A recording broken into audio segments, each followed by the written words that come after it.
சாய் பக்தர்களுக்கு என் அன்பு வணக்கங்கள். ஓம் சாய்ராம். என் அன்பு குழந்தையே, உன் வாழ்க்கை மிகவும் அழகாக மாறப்போகிறது. நீ எதிர்பார்த்த அதிசயம் எல்லாம் இனி ஒவ்வொன்றாக நடக்கப் போகிறது.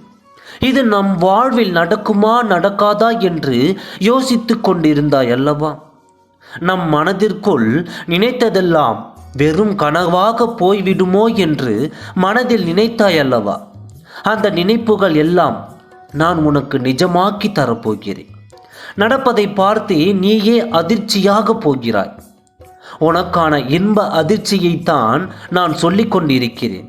என் அன்பு குழந்தையே, நீ ஒவ்வொரு நாளும் எதிர்பார்ப்புகளோடு நீ இருக்கிறாய்.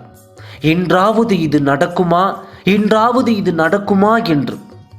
அந்த எதிர்பார்ப்புகள் எல்லாம் கூடிய விரைவில் பூர்த்தியாகப் போகிறது. நான் உன் தேவைகளை பூர்த்தி செய்வது என்று முடிவு எடுத்துவிட்டேன். உன் கர்ம வினைகள் யாவும் குறைந்து விட்டது. இனி உன் வாழ்வில் சந்தோஷம் மட்டும்தான் சந்திக்கப் போகிறாய். என் செல்லமே, இவ்வளவு நாள் நீ போராடி விட்டாய். அப்பா, இனி என் உள்ளத்திலும் உடலிலும் போராடுவதற்கு சக்தியே இல்லை என்று நீ என்னிடம் புலம்பி தவிக்கிறாய். இனி ஏனும் நான் கேட்டதை தாருங்கள் அப்பா என்று சொல்கிறாய்.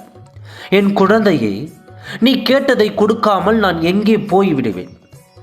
உனக்காகத்தான் நான் ஒவ்வொன்றையும் பார்த்து பார்த்து செய்து கொண்டிருக்கிறேன்.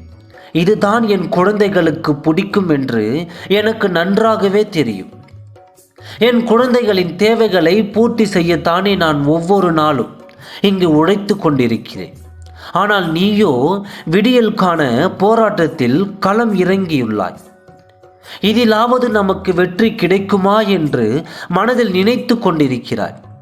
உன் வெற்றியை நான் ஏற்கனவே தீர்மானித்து விட்டேன். நீ தைரியத்தோடு போராடு. மீதியை நான் பார்த்து கொள்கிறேன். நடப்பதை பார்த்து நீ எதற்கும் கலங்க வேண்டாம். ஐயோ, இப்பொழுது இப்படி அல்லவா இருக்கின்றோம், இனி என்ன ஆகுமோ என்று நீ பதற்றம் அடைகின்றாய். அந்த பதற்றம் உன் வாழ்வில் வேண்டாம். ஒவ்வொரு முடிவையும் நிதானமாக எடு. அதை சிந்தித்து எடு. நாம் எடுக்கும் முடிவு சரியானதாக இருந்தால், சரியானதாக என்று ஒன்றுக்கு 100 முறை யோசித்து முடிவெடு. இதனால் வரும் பின் விளைவுகள் என்ன என்பதையும் நீ யோசித்து சிந்தித்து செயல்படு. இனி வரும் காலங்கள் எல்லாம் உனக்கு சந்தோஷம் மட்டும்தான். இனி ஏனும் நான் என் குழந்தைகளுக்கு கொடுக்க வேண்டியதிலிருந்து ஒரு நொடி பொழுதும் தாமதிக்க மாட்டேன்.